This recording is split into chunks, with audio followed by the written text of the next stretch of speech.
할렐루야. 마태복음 7장 7절에서 8절 말씀을 가지고 기도하면 주실 것이요 라는 말씀으로 말씀을 전하겠습니다.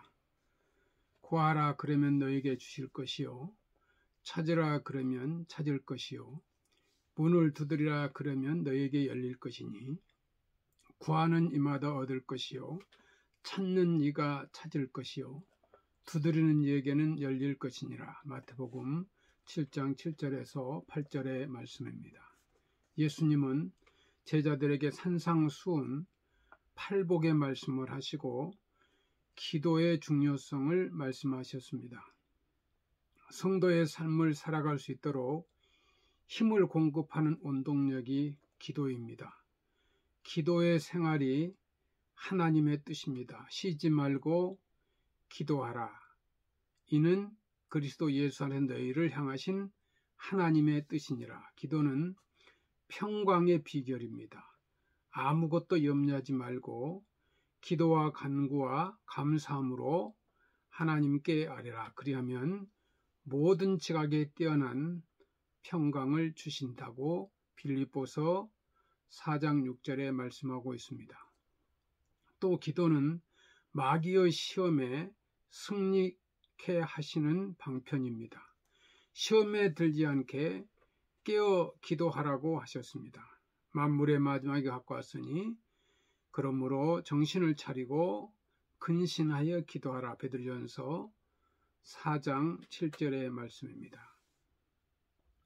예수님의 기도 응답에 우리가 간절한 마음으로 기도하면 하나님은 결코 우리의 기도를 거절하지 아니하십니다. 하나님은 우리의 아버지이십니다.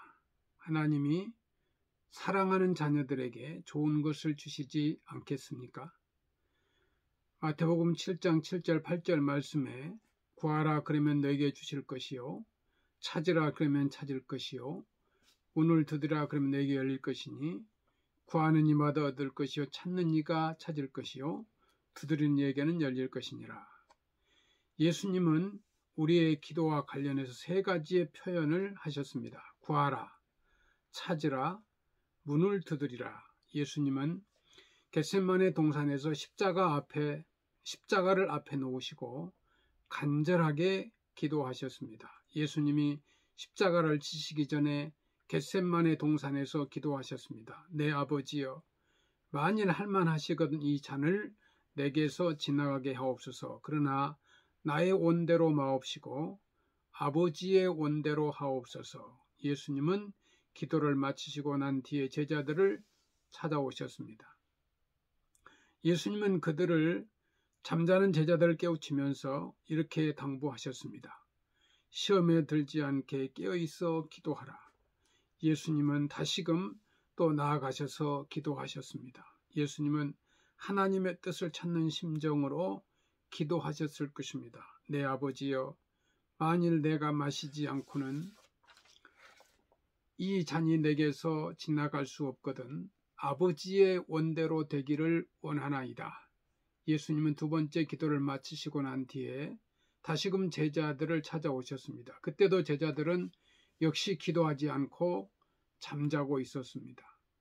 예수님은 그들을 그대로 두시고 또 다시 세 번째 나아가셔서 기도하셨습니다. 아마도 이번에는 문을 두드리는 심정으로 간절하게 기도하셨을 것입니다. 예수님은 애써 기도하셨는데 흐르는 땀이 피방울처럼 되었습니다. 예수님은 구하고 찾고 문을 두드리는 심정으로 간절히 기도하셨습니다.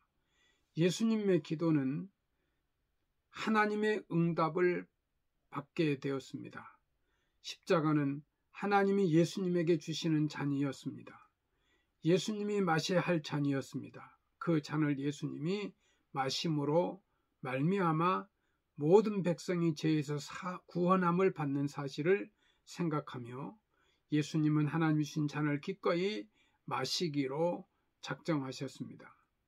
예수님은 하나님의 뜻에 순종하셨습니다. 기도의 응답을 받은 예수님의 마음은 지극히 평안했습니다. 예수님은 평안한 마음으로 십자가를 향해서 담대히 나아갈 수 있으셨습니다. 그때 가룟 유다가 큰 무리를 이끌고 예수님을 붙들기 위하여 나왔습니다. 그들은 검과 뭉치로 무장을 했습니다. 가룟 유다가 무장한 사람들에게 신호를 보내기 위해서 예수님에게로 다가왔습니다. 가룟 유다는 예수님에게 거짓 입맞춤을 하면서 이렇게 말했습니다. 랍비여, 안녕하시옵니까? 예수님에게는 참기 어려운 순간이셨을 것입니다. 3년 동안 온갖 사랑을 다 쏟아준 제자에게 지금 배신을 당하고 계십니다. 그럼에도 불구하고 예수님은 가룟 유다를 한마디도 책망하거나 저주하지 않으셨습니다. 친구여, 내가 무엇을 하려고 왔는지 행하라. 예수님은 가룟 유다를 친구라고 부르셨습니다. 예수님은 가룟 유다를 다만 불쌍히 여기셨을 뿐입니다. 그런데 바로 그때 베드로는 어떻게 했습니까? 베드로는 기도하지 않고 밤새도록 잠을 잤습니다. 그런 그가 갑자기 검을 빼내서 예수님을 붙들어 온 대제사장의 종 말고의 한쪽 귀를 잘랐습니다. 언뜻 생각하면 베드로가 예수님에게 충성하기 위해서 제자로서의 그 의분을 바란 것 같습니다. 베드로는 기도하지 않고 잠만 자다가 쓸데없는 혈기를 부린 것에 지나지 않습니다. 베드로가 말고의 한쪽 귀를 잘라버렸습니다. 베드로가 한 일은 예수님의 일을 돕는 것이 아니라 더욱 예수님을 난처하게 만드는 일이 되고 만 것입니다. 베드로는 기도하지 않았기 때문에 하나님의 뜻을 알지 못했던 것입니다. 왜 그랬습니까? 기도하지 않았기 때문입니다. 구하고 찾고 문을 두드리는 심정으로 기도해야 합니다. 성도 여러분, 간절한 마음으로 기도하면 마음에 평강이 넘칠 것입니다. 예수님은 우리에게 하나의 비유를 들어서 설명해 주셨습니다. 이른바 떡과 생선의 비유입니다. 9절 10절 말씀에 너희 중에 누가 아들이 떡을 달라 하면 돌을 주며 생선을 달라 하면 뱀을 줄 사람이 있겠느냐. 떡과 생선은 예수님 당시에 유대인들의 주로 섭취했던 음식이었습니다. 예수님은 오병이어 곶떡 5개와 생선 2마리를 가지고 5,000명을 배불리 먹이셨습니다. 그리고 남은 조각을 거두니 12강주리가 가득 차게 되었습니다. 또 예수님은 떡 7개와 생선 2마리를 가지고 4,000명을 먹이셨습니다. 그리고 남은 조각을 거두니 7강주리가 가득 차게 거두었습니다. 그 당시의 유대인들, 특히 가난하게 살던 사람들이 주로 먹던 음식이 바로 떡과 생선이었습니다. 먼저 예수님은 떡을 비유로 들어서 말씀하셨습니다. 너희 중에 누가 아들이 떡을 달라 하면 돌을 주며 아들이 배가 고프다고 아버지에게 떡을 달라고 보챕니다. 그때 누가 떡 대신 돌을 주겠습니까? 유대 강야에 있는 이 둥근 돌은 언뜻 보면 떡과 비슷하게 생겼습니다. 크기도 모양도 색깔도 비슷합니다. 그래서 예수님이 광야에서 마귀의 시험을 받으실 때 마귀가 제일 먼저 무엇을 가지고 예수님을 시험했습니까? 이 돌들이 떡덩이가 되게 하라. 그곳에 있는 돌이 떡과 비슷하게 생겼기 때문입니다. 두 번째로 예수님은 생선을 예로 들어서 말씀하셨습니다. 10절 말씀입니다. 생선을 달라 하면 뱀을 줄 사람이 있겠느냐. 아들이 이 배가 고프다고 아버지에게 생선을 달라고 합니다. 그때 생선 대신에 뱀을 줄 아버지가 어디 있겠습니까? 육신의 아버지도 자기의 자식을 그토록 사랑하고 아낄 줄 아는데 하물며 우리 하나님은 말할 필요 없습니다. 하나님은 사랑이십니다. 당연히 하나님의 자녀된 우리는 구하는 것을 주십니다. 그러므로 우리는 하나님께 기도하면 되는 것입니다. 그러면 하나님은 우리에게 응답해 주십니다. 문제는 우리가 기도하지 않기 때문에 얻지를 못하는 것입니다. 하나님은 우리가 기도하면 언제나 좋은 것으로 응답해 주십니다. 11절 말씀입니다. 너희가 악할지라도 좋은 것으로 자식에게 주시라 알거든 하물며 하늘에 계신 너희 아버지께서 구하는 자에게 좋은 것으로 주시지 않겠느냐. 우리 하나님은 선하십니다. 우리가 악할지라도 우리의 자식들에게 좋은 것을 줄 줄 압니다. 하물며 하나님은 선 자체이신데 사랑하는 그 자녀된 우리에게 왜 좋은 것을 주시지 않겠습니까? 기도를 했는데 또 아무도 얻지를 못했습니까? 그것은 예수님의 말씀대로 하나님이 우리에게 가장 좋은 것을 주시기 위함이십니다. 우리가 잘 아는 대로 기도의 응답에는 세 가지 중요한 형태로 나타납니다. 첫째, 예수의 응답이 있습니다. 긍정적으로 응답하실 때입니다. 히스기야가 병들어 죽게 되었습니다. 그때 침상에 누운 채 성전 쪽을 바라보면서 나의 선한 것을 기억하옵소서 하고 눈물로 기도했습니다. 하나님은 그의 기도를 들으시고 그의 생명을 15년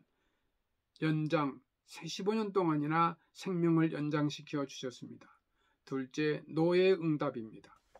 부정적으로 응답하실 때입니다. 고린도후서 11장에 나오는 사도 바울의 경우입니다. 그에게 육체를 찌르는 가시가 있었습니다. 그는 너무나도 괴로워서 3번이나 간절하게 자신의 육체에 있는 가시를 없애달라고 하나님께 기도했습니다. 그럼에도 불구하고 그의 육체에서 가시가 제해지지 않았습니다. 그러나 사도 바울은 기도하는 가운데 하나님의 선하신 뜻을 깨닫게 되었습니다. 그는 족한 은혜를 받게 되었습니다. 셋째, 또 기다리라는 응답이 있습니다. 하박국 2장 3절 말씀에 하반부의 말씀입니다. 비록 더딜지라도 기다리라. 지체되지 않고 정령 응하리라. 하나님은 하나님의 때를 우리에게 기다리게 하십니다. 우리를 위하여 우리에게 더 좋은 것을 주시기 위함입니다.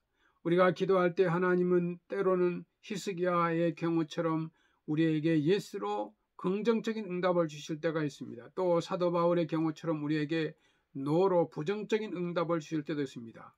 예수의 이름으로 너희가 내 안에 있고 내 말씀이 너희 안에 내 이름으로 무엇인지 구하면 다 이루어 주시리라. 요한복음 14장 14절 말씀입니다.